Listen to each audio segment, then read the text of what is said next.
Hello everyone, welcome to my YouTube channel Pathshala. So आज थोड़ा सा लेट मैं हूँ, लेकिन जो लास्ट वीक के करंट अफेयर थे हमारे वो रह गए थे नवंबर के मंथ के। सो उसको हम लोग डिस्कस करने वाले हैं। सो स्टार्ट करेंगे हम लोग आज के मोटिवेशनल कोट की तरफ। मोटिवेशनल कोट है, you can't across the sea merely by standing and staring at the water. पानी को देख के, पानी की तरफ खड़े होके आप नहीं सोच सकते, नहीं कर सकते किसी भी सी को क्रॉस। आपको उसके लिए बाय स्टेप चलना होगा आगे। स्टेप बाय स्टेप चलेंगे तभी आपको सक्सेसफुल यानी कि सफलता मिल पाएगी, राइट। सो ये है आज का मोटिवेशनल कोट। स्टार्ट करते हैं पहले कंसेप्ट से। International day for the elimination of violence against women. So बहुत ही इम्पॉर्टेंट डे माना जाता है 25 को। वायलेंस जो हमारी वुमेन होती हैं हमारी सोसाइटी की, उनके अगेंस्ट वायलेंस जो है उसको रोकने के लिए जो डे मनाया जाता है, international day for the elimination of violence day, कब मनाया जाता है? 25 नवंबर को इस बार मनाया गया, राइट। सो बेसिकली ये मिराबल सिस्टर्स थी, जिनका मर्डर हो गया था एक एक्टिविस्ट के, राफेल नाम के जो एक्टिविस्ट थे, उन्होंने मर्डर किया गया था, ठीक है। एक रूलर थे, बड़ा ही ब्रूटली जो था मर्डर हुआ था उनका, 3 सिस्टर्स का। सो उसी को ध्यान में रखते हुए 25 तारीख को मनाया जाता है। वैसे ये बहुत पुरानी डेट है 1960 की, लेकिन ये मनाया कब जाता है लेटेस्टली? अब 25 नवंबर को मनाया जाता है। Constitution day of India second आ गया। ये कब मनाया जाता है? 26 ऑफ नवंबर, हम सबको पता होना चाहिए। 26 नवंबर 1949 को हमारा देश, जो हमारा कॉन्स्टिट्यूशन था वो बन के तैयार हो गया था, लेकिन इसको जो लागू कब किया गया था? 26 जनवरी 1950 को। ये आप सभी को पता होना चाहिए। इफेक्टिव कब बना? 26 जनवरी 1950 को। और बन के तैयार कब हुआ? 26 नवंबर 1949 को ये इनेक्ट हो गया था, राइट है जी। National cadet corps NCC foundation day. NCC foundation जो डे था ये इस बार का 74th एनिवर्सरी थी, 27 नवंबर को मनाया जाता है। सो बेसिकली ये मार्चेस करते हैं, ब्लड डोनेशन कैंप्स लगाते हैं, है ना, और बहुत सारी सोशल डेवलपमेंट जो प्रोग्राम है वो करते हैं। ये बहुत ही बड़ी, सबसे बड़ी कह सकते हैं uniformed youth organization in the world है एनसीसी। इसका मोटो क्या है? यूनिटी एंड डिसिप्लिन है। हेडक्वार्टर न्यू दिल्ली में है। डायरेक्टर एंड जनरल कौन है जी? Lieutenant general Gurbirpal Singh. Lieutenant general Gurbirpal Singh, right जी। Next question, who won the 2022 JCB prize for literature. Literature का जो जेसीबी प्राइज है वो खालिद जावेद को मिला है, उनकी book the paradise of food के लिए, right. So paradise of food authorised bye Khalid Javed, इनको मिला है इस बार ये लिटरेचर में award, JCB award. So it was translated into English from Urdu by बारन फ़ारूकी। अवार्ड की जो प्राइज़ राशि है वो क्या है? 25 लाख रुपए एंड एक ट्रॉफी है। फर्स्ट विलन कौन थे 2018 में? बेन्यामिन थे, right. Who clinches men's single 2022 ATP finals, ठीक है। सो ये किसको मिला है? नोवाक जोकोविक को मिला है ये मेन सिंगल का अवार्ड एटीपी फाइनल का। उन्होंने इससे पहले एटीपी फाइनल के 2008, 12, 13, 2014, 15 और 2022 में अब जीता है। He has now equal the record of Swiss legend Roger Federer. इनके पास भी 6 है, उनके पास भी 6 है, ठीक है। सो बेसिकली ये सर्बिया से है। सर्बिया की बात हुई तो सर्बिया की कैपिटल क्या है? बेलग्रेड। करेंसी क्या है? सर्बियन दिनार। Who has been re elected as a president of Kazakhstan. So Kazakhstan के नए प्रेसिडेंट जो दोबारा से री अपॉइंट हुए हैं, कासिम जोमार्ट तोकायेव, राइट। ये इनको दोबारा से नियुक्त किया गया है कज़ाकिस्तान का प्रेसिडेंट। कैपिटल क्या है? अस्ताना। करेंसी है टेंगे। सो कज़ाकिस्तान जो है बेटा 16 दिसंबर 1991 को इंडिपेंडेंट हुआ था, ठीक है, सोवियत यूनियन से अलग हुआ था ये, आपको ये पता होना। चलिए नेक्स्ट क्वेश्चन की बात करते हैं। Who gets UNESCO Madanjeet Singh prize for 2022 का जो अवार्ड है यूनेस्को मदनजीत सिंह प्राइज़, ये किसको मिला है? फ्रैंके माय सुलेमयोंग, राइट, इनको मिला है ये अवार्ड। बेसिकली जो मदनजीत सिंह जो प्राइज़ है वो promotion of tolerance and non violence को दिखता है, 2022 का एडिशन। सो इनको मिला है। बेसिकली ये जो सुलेमयोंग हैं कैमरून से हैं, ये इसके प्रेसिडेंट हैं एनजीओ के एक, ठीक है, जो है a forgiveness and positive youth Africa का। The prize is named after its benefactor former Indian artist writer and diplomat Madanjeet Singh. So ये जो थे ये इस चीज़ में बिलीव करते थे नॉन वायलेंस को, इन्हीं के नाम पे ये डिप्लोमेट थे, इन्हीं के नाम पे ये अवार्ड का नाम है। 1924 से 2013 तक who was also UNESCO goodwill ambassador भी रह चुके हैं मदनजीत सिंह जी। सो इसकी प्राइस वैल्यू जो क्या है US डॉलर है 1 lakh rupees, right, 1 lakh dollar.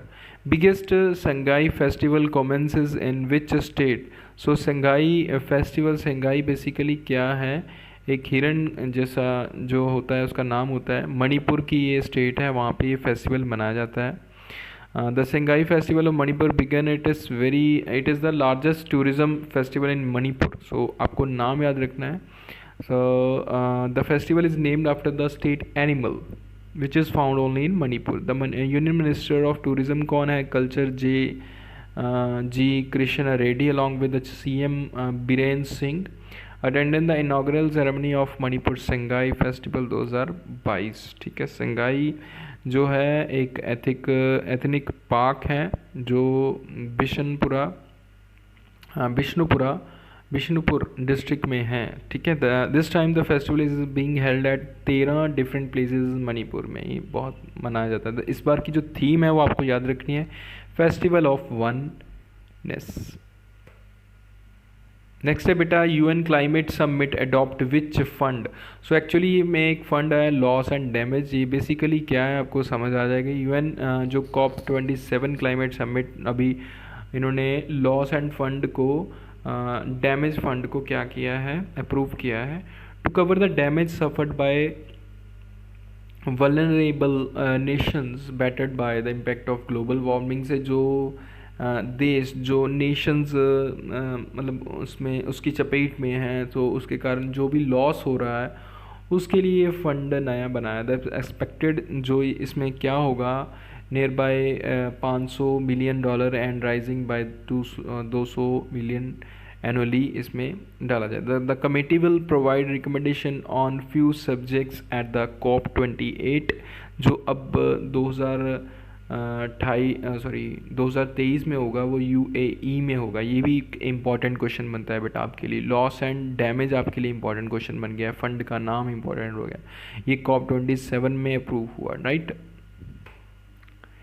Next है which country to take over chairmanship of global partnership on AI from France? So France से AI की जो चेयरमैनशिप है वो किसने ओवरटेक कर लिया है इसको? सो इंडिया ने इसको ओवरटेक किया है। सो इंडिया को इसका प्रेसिडेंट यानी कि चेयरमैन बनाया गया है अब।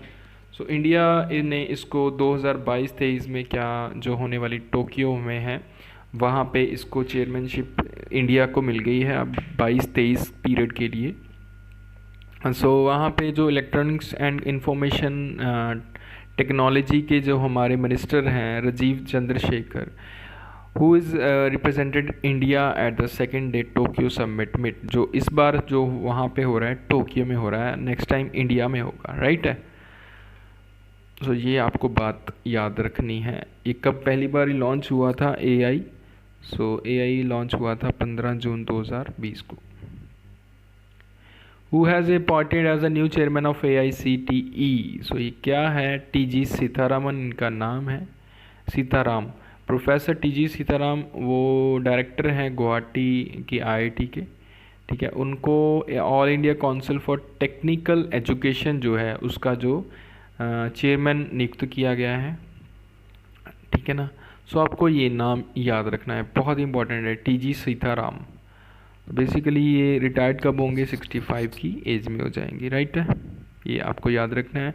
फाउंड कब हुई, नवंबर 1945 में AICTE। सो नवंबर 1945 में ये new Delhi and parent agency, and parent agency जो है डिपार्टमेंट ऑफ हायर एजुकेशन, इसकी पेरेंट एजेंसी है, TG Sitaram. Which state announced its first biodiversity heritage site. So answer आ जाएगा तमिलनाडु। तमिलनाडु की ये पहली डाइवर्सिटी हेरिटेज बन चुकी है। सो वहाँ की जो गवर्नमेंट है उन्होंने अरितापति एंड मीनाक्षीपुरम विलेजेस के को इकट्ठा करके उनकी एक हेरिटेज साइट बना दी गई है, ठीक है। उनका आपको नाम याद रखना है और एज उनको बोला जाता है अरितापति बायोडाइवर्सिटी हेरिटेज, ठीक है, ये आपको याद रखना है। बेसिकली वहाँ पे 72 लेक्स, 200 नेचुरल स्प्रिंग्स हैं एंड उनके डैम्स बन गए हैं एंड 7 हिल लॉक्स हैं, ठीक है। सो इंसलबर्ग्स हैं that serve as a watershed, जो वाटरशेड देती हैं। सो बेसिकली ये बायोडाइवर्सिटी है बहुत बड़ी। सो तमिलनाडु की ये पहली बायोडाइवर्सिटी हेरिटेज साइट बन चुकी है, ठीक है। सो आंसर याद रखना है तमिलनाडु, अरितापति। नेक्स्ट आ गया जी 8th जॉइंट मिलिट्री एक्सरसाइज हुई है गरुड़ा शक्ति, वो कहाँ पे हुई है। सो आंसर आ जाएगा इंडोनेशिया में। ये बेसिकली इंडिया एंड इंडोनेशिया की ये जॉइंट एक्सरसाइज है गरुड़ा शक्ति, आपको नाम याद रखना है। इसका एम बेसिकली क्या है, understanding and cooperation and interoperability between the social special forces of both the armies, India की हो चाहे इंडोनेशिया की हो, आपस में जो भी फिज़िकल फिटनेस है रिगार्डिंग टेक्निक्स हैं या स्पेशल फोर्सेस के बीच में जो भी कॉपरेशन है वो इसका बेसिक एम है, ठीक है। सो चीफ कौन है इंडियन आर्मी के, जनरल मनोज पांडे, नाम याद रखना है, ठीक है। नेक्स्ट आ गया who become first Indian to win gold at karate 1 series A. So answer आ जाएगा प्रणय शर्मा, बहुत इंपॉर्टेंट हो गया, पहला गोल्ड मेडलिस्ट बन गया ये इंडियन कराटे का प्रणय शर्मा, ठीक है। सो बेसिकली इनका जो आपको याद रखना है वेट 67 kg के अंडर इन्होंने हराया है यूक्रेन को, ठीक है।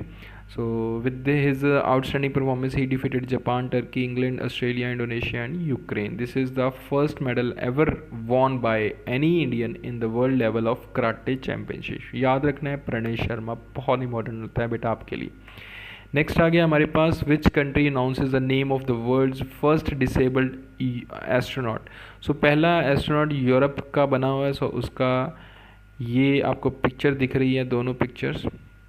यूरोप स्पेस एजेंसी ने पहला जो एस्ट्रोनॉट दिया, जो पैरा एस्ट्रोनॉट है, ठीक है, जिसकी जो एक टांग है वो एक्सीडेंट के कारण वो कट गई थी, वो नहीं है टांग उनकी। सो बेसिकली ये एक बड़ी अच्छी बात है, मोटिवेशन है कि एक टांग के साथ उन्होंने क्या किया है, मतलब कि ब्रॉन्ज मेडल जीता हुआ है 2008 में बीजिंग में, ठीक है। सो उनको जो वहाँ की जो स्पेस एजेंसी है ना यूरोप की, उन्होंने ये एज अ एस्ट्रोनॉट में उनको रिक्रूट किया, उनकी सिलेक्शन हुई है, ठीक है, ट्रेनिंग के लिए। सो अच्छी बात है। नेक्स्ट आ गया जी हमारे पास who become the first woman president of Indian Olympic Association। Very important, PT Usha, ये हमारी पहली प्रेसिडेंट बन गई हैं। जो हमारे ministry of law and justice हैं ना किरण रिजिजू, उन्होंने ये साझी की थी तस्वीर पीटी उषा के साथ, उनको कंग्रेचुलेट किया था ट्विटर के ऊपर, ठीक है। सो बहुत ही इंपॉर्टेंट रहने वाला ये question. So question of the week है बेटा, ध्यान से देखना। Who has become the first male player to score in 5 world cups. So option है Cristiano Ronaldo, Lionel Messi, Karim Benzema and Sergio Ramos. So आपने अपना आंसर ज़रूर comment करना है कमेंट सेक्शन में बेटा। आई होप आपको वीडियो अच्छी लगी है, अगर अच्छी लगी है तो प्लीज़ लाइक करें एंड शेयर करें, एंड जिसने अभी तक इस चैनल को सब्सक्राइब नहीं किया so please subscribe my channel बेटा। So thank you guys, thank you so much for watching my video, thank you once again.